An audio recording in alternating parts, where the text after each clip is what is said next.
Salam alaikum, mes élèves, mes enfants. Il faut suivre bien la démarche de ce cours et effectuer le travail demandé pour bien comprendre. Et bon courage. Bonjour ou bonsoir mes élèves. On va commencer cette séance par deux activités. La première montrera les domaines d'utilisation de l'électricité. Et la deuxième va montrer les domaines de production. Maintenant, on va voir les photos. Voilà la question ou le travail à faire. Comme vous constatez ici, nous avons 7 photos et nous avons ici 7 mots. Le travail qu'il faut effectuer, c'est de proposer un titre sous chaque image en utilisant les mots suivants. Vous arrêtez ce vidéo et vous travaillez. Maintenant, on va commencer par le premier mot, s'échauffer. S'échauffer. Il faut avoir un instrument convenable.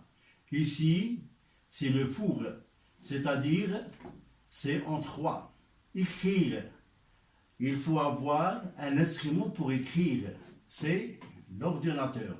C'est en 7. Il faut s'éclairer. Il faut avoir un outil pour l'éclairage. C'est une lampe. C'est en 4. Faire la cuisine. On constate en 5 qu'il y a une marmite et une cuisinière. C'est-à-dire faire la cuisine, c'est en 5. Communiquer. Comme on constate dans la première photo, nous avons ici téléphone, parabole, télévision, etc. C'est en 1, communication. Se déplacer, c'est en utilisant les moyens de transport. C'est en 6. Et fabriquer industriellement, c'est en 2. Comme on a vu que l'électricité, quand on l'utilise dans plusieurs domaines, c'est-à-dire l'électricité est un élément essentiel de notre vie quotidienne. Maintenant, on passe à la deuxième activité. C'est la même chose que l'activité 1. Nous avons ici un travail à effectuer. Nous avons ici des mots et nous avons ici des photos. Maintenant, le travail qu'il faut faire, c'est la même chose. Il faut arrêter cette vidéo et travailler. Maintenant, la première phrase, centrale éolienne. Là, on constate dans la deuxième photo qu'il y a du vent et qu'il y a des hélices, c'est-à-dire les deux éléments nécessaires pour cette centrale. Voilà, en 2. Centrale nucléaire. Le centrale nucléaire, un élément essentiel, c'est un minerai radioactif, c'est en 5. Avec des grands cheminées ici. C'est en 5. Voilà. Centrale thermique, c'est-à-dire un centrale qui a besoin de la chaleur. C'est ici. C'est en 4. Un centrale hydraulique, c'est-à-dire qui a besoin de l'eau qu'on se trouve dans les barrages. C'est-à-dire 3. Et nous avons ici les panneaux solaires. L'élément essentiel ici, c'est le soleil. C'est en 1. Comme on a vu que l'électricité, c'est une énergie due à la transformation des énergies primaires, c'est ça, l'électricité que nous utilisons quotidiennement est produite de plusieurs façons. Maintenant, une nouvelle page, écrivez la date d'aujourd'hui et le titre de cette leçon. Vous avez devant vous une image ou une photo d'un circuit électrique. Comme vous constatez, il serait difficile de réaliser un tel circuit électrique. Pourquoi? Vous arrêtez cette vidéo et vous écrivez votre hypothèse. C'est bien. Maintenant, vous choisissez un élément de ce circuit et vous donnez un nom. Et ensuite, on va donner les autres noms des autres éléments. Par exemple, si on prend comme nom pile, nous avons ici deux piles. Et comme vous constatez ici, nous avons ici un signe moins, un signe plus. C'est-à-dire, il contient deux bornes. C'est un dipôle. Maintenant, on peut prendre comme nom la lampe. Là, nous avons deux lampes ou trois. Regardez ici, son support contient deux bornes. C'est-à-dire, c'est un dipôle. On peut prendre le nom interrupteur. Comme vous constatez, il contient deux bornes, c'est-à-dire c'est un dipôle. Et maintenant, on va prendre le nom fil. Comme vous constatez ce fil, il contient deux bornes, c'est-à-dire c'est un dipôle. Maintenant, on va parler le rôle qui va jouer chaque élément. Par exemple, ici, les deux piles ou un pile va jouer un rôle qui va donner l'énergie électrique ou courant électrique au circuit. Pour les lampes, leur rôle dans un circuit électrique, elles reçoivent le courant électrique. Pour l'interrupteur, quel est son rôle? Son rôle est de commander ou de stopper ou de laisser passer le courant électrique dans le circuit. Le rôle des fils de connexion, c'est elle qui lie entre ces éléments. Sans elle, on ne peut pas avoir un circuit électrique. Grand 1, les différents types de dipôles électriques. Petit 1, de quoi est constitué un circuit électrique? Nous avons les éléments électriques suivants: une pile, une lampe, un interrupteur, fil à connexion. On peut réaliser avec ces dipôles, entre parenthèses, qu'elles possèdent deux bornes, deux montages. Voilà les deux montages. Il faut dessiner ces deux schémas en crayon. La conclusion: un circuit électrique simple est constitué de plusieurs dipôles. Les générateurs qui créent le courant électrique, comme pile, batterie, dynamo, etc. Les récepteurs qui utilisent ce courant électrique, comme la lampe, le moteur, etc. Les interrupteurs qui commandent le passage du courant dans les récepteurs. Et enfin, les fils de connexion qui permettent de faire circuler le courant et encadrer cette conclusion. Grand 2. Schématisation d'un circuit. Est-ce qu'il existe-t-il un autre moyen pour faciliter la réalisation de ce circuit électrique? C'est oui. Il faut choisir ce qu'on appelle les les symboles. Petit 1. Comment schématise-t-on un circuit électrique? Un montage peut être représenté par un schéma. Les constituants du circuit sont alors présentés par des symboles.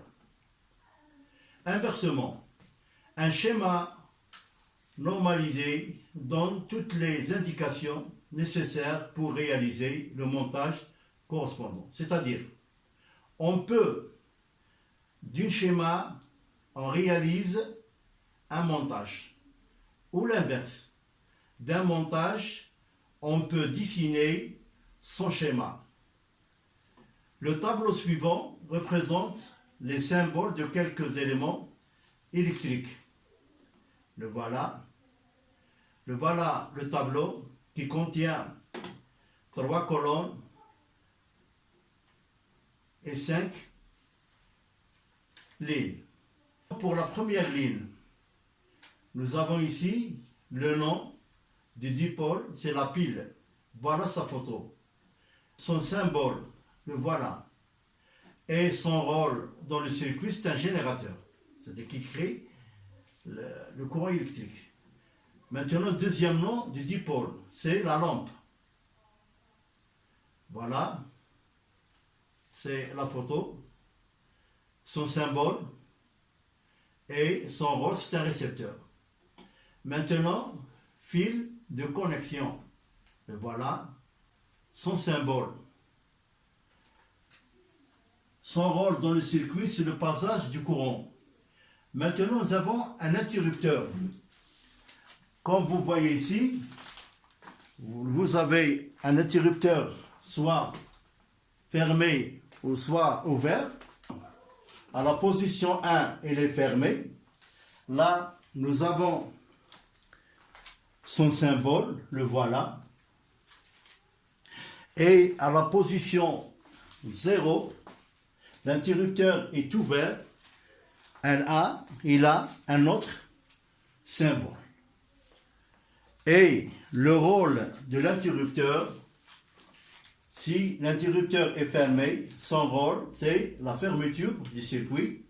Si l'interrupteur est ouvert, son rôle est l'ouverture du circuit.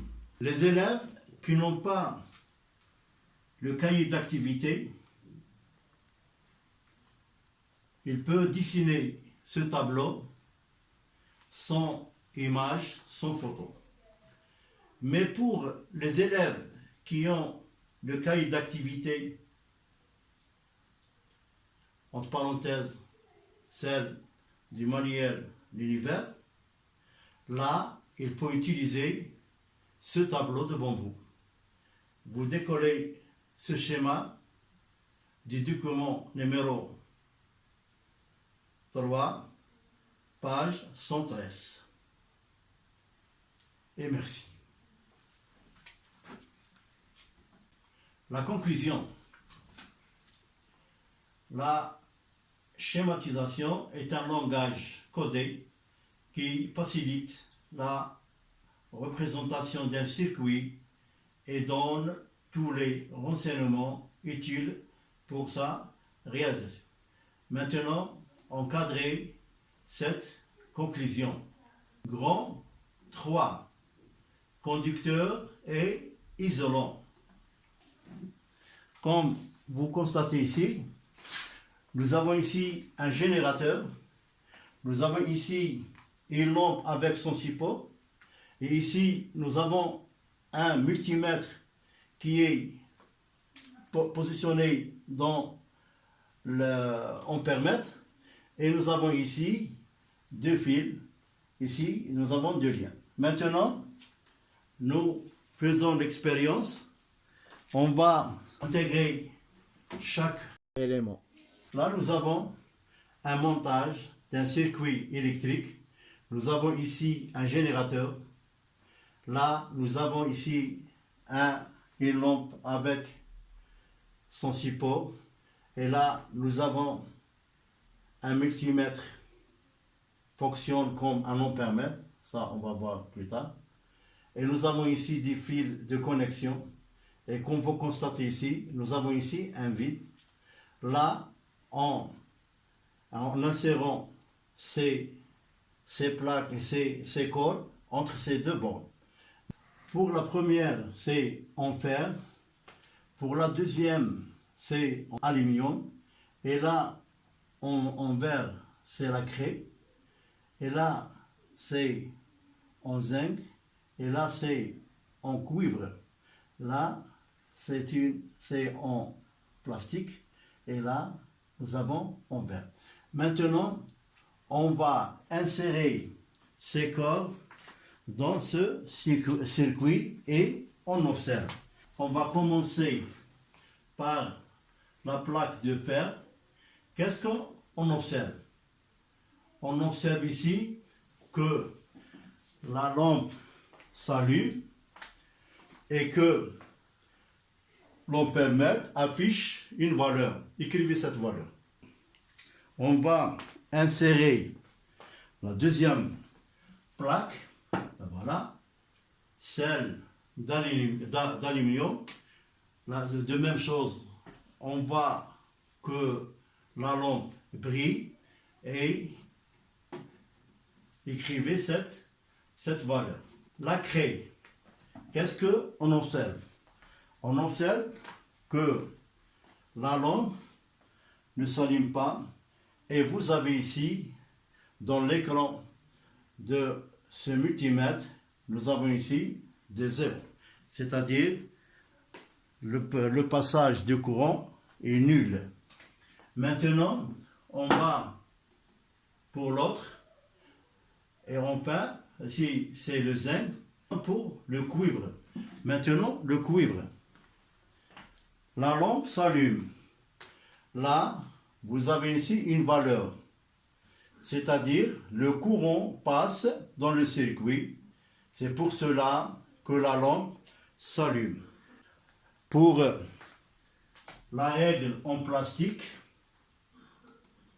comme vous constatez, la lampe ne brille pas, c'est-à-dire pas de courant, et pour le verre, pas de courant. Qu'est-ce qu'on peut conclure de cette expérience? Qu'il y a des matériaux qui laissent passer le courant. Et comment on a pu savoir que le courant passe? Par l'allumage de la lampe. C'est-à-dire, on dit que ces corps sont des conducteurs. Et nous avons vu l'autre corps qui ne laisse pas passer le courant électrique sont des isolants. Grand 3. Conducteur et isolant. Petit 1. Pourquoi un interrupteur ouvre et ferme un circuit électrique? Maintenant, nous avons un flash. Voilà. Nous avons ici un circuit électrique qui est composé d'une pile, d'une lampe avec son support. Et là, nous avons ici deux en graphite et un isolant. Pour ne pas passer le courant, si on met un conducteur, la lampe se brille. On va mettre les béchers qui contiennent des solutions dans ce circuit. On va commencer tout d'abord connaître ces solutions. Là, nous avons ici l'eau pure dans le premier bécher. Dans le deuxième bécher, nous avons le chlorure, solution de chlorure sodium, c'est-à-dire solution de sel. Là, nous avons eau sucrée, entre parenthèses, le saccharose. Là, nous avons une solution de sulfate de cuivre qui est toujours de couleur bleue. Et là, la dernière solution, nous avons une solution de glucose. C'est la même chose, c'est du sucre. On intercale ces béchers dans ce circuit et on va observer. Pour la première, voilà, on le met comme ça et on regarde. Qu'est-ce qu'on observe? Pas de lumière. C'est-à-dire, la lampe ne brille pas, c'est-à-dire pas de courant. On dit que l'eau pure est un corps isolant. Maintenant, deuxième solution, eau salée. Qu'est-ce qu'on observe? On observe que la lampe brille. On peut conclure que l'eau salée est un conducteur. Eau sucrée. La lampe ne brille pas, c'est-à-dire pas de courant. On dit que l'eau sucrée est un isolant. Maintenant, le sulfate de cuivre. La lampe brille, c'est-à-dire la solution de sulfate de cuivre est un corps conducteur. Et la dernière solution, l'eau plus glucose. Regardez, on observe que la lampe ne s'allume pas, c'est-à-dire on dit que pas de courant et on dit que l'eau plus glucose c'est un isolant. On a dit petit 1, pourquoi un interrupteur ouvre et ferme un circuit électrique. Expérience et observation.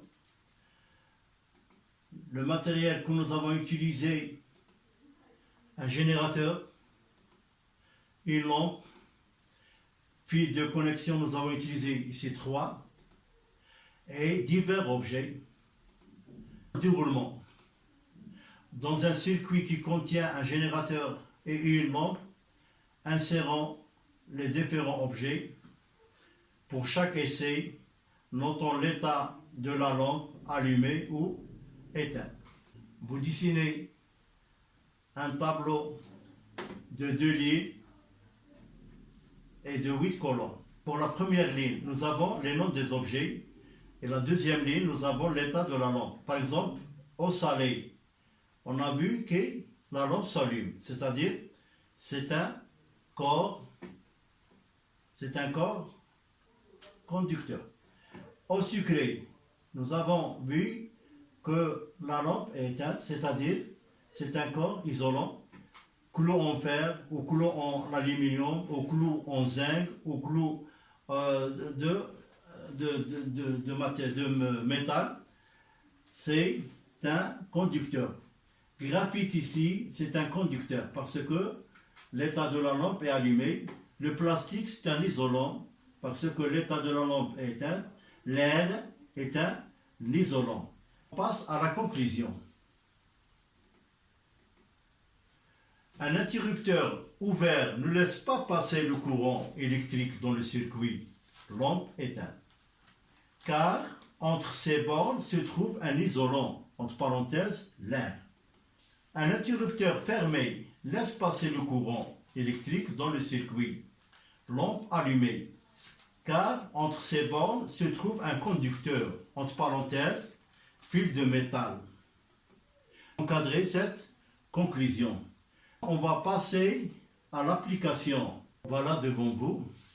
Là, vous avez ici des photos de quelques éléments électriques ou électroniques. Là, nous avons ici une pile et voilà son symbole. Là, nous avons ici des fils de connexion. Voilà les deux symboles. Là, nous avons un interrupteur et nous avons ici les deux symboles, ouvert et fermé. Là, nous avons une lampe avec son symbole. Et ici, nous avons un moteur avec ce symbole. Et pour les autres, on va voir pour les prochaines leçons. Maintenant, on va faire exercice. Voilà. Là, nous avons un schéma, nous avons un circuit, un montage qui contient une pile, un interrupteur et une lampe. Maintenant, la lampe ne brille pas, c'est-à-dire, qu'est-ce que se trouve entre les deux bornes ici? Un isolant, c'est-à-dire de l'air. Et on dit ici que l'interrupteur est ouvert. On va schématiser ce circuit en utilisant les symboles que nous avons étudiés. Pour le schéma, toujours, il faut tracer un triangle. Voilà. Il faut tracer un triangle en crayon. Et vous comptez le nombre d'éléments et vous facez pour laisser l'espace pour insérer les symboles de chaque élément. Nous avons ici une pile. Nous avons ici le signe moins, signe plus. Mais ici, nous avons ici deux symboles. Pour celle-là, c'est plus, ça c'est moins. Plus et moins. À ton avis, quel symbole qu'on va choisir? Est-ce que celui-là ou celui-là? On va choisir celui-là. Voilà. Plus. Interrupteur ouvert. Ici, nous avons qu'un seul symbole de l'interrupteur. C'est l'interrupteur ouvert. C'est-à-dire, on va choisir ce symbole. Voilà. Et nous avons ici une lampe. Quel est le symbole de cette lampe? C'est celle-là. On va choisir ce symbole. Voilà. Et on va valider. Voilà, c'est bien. Maintenant, le suivant. Nous avons ici presque le même schéma. Là, on a changé la lampe par un moteur. On dit que le circuit est fermé. Pourquoi? Parce que le moteur tourne. Essayez de donner ce schéma en utilisant les symboles. J'ai dit toujours il faut tracer un rectangle. Faites vite. Maintenant, le schéma en utilisant le symbole. Vous avez ici plus et moins. Est-ce qu'on va choisir ce symbole ou cela? On va choisir cela. Voilà. Maintenant, l'interrupteur est fermé. C'est celui-là. Et là, nous avons un moteur, c'est M, c'est celui-là. Et merci.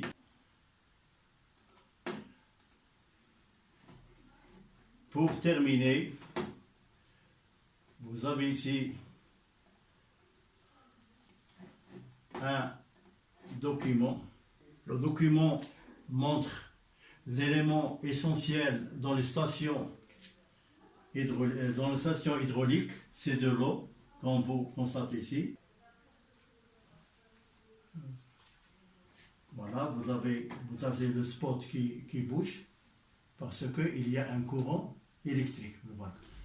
Voilà, ça, elle est semblable à une turbine. Et là, c'est de l'eau. Maintenant, il y a du courant. Là, le spot se bouge. Et merci et bon courage.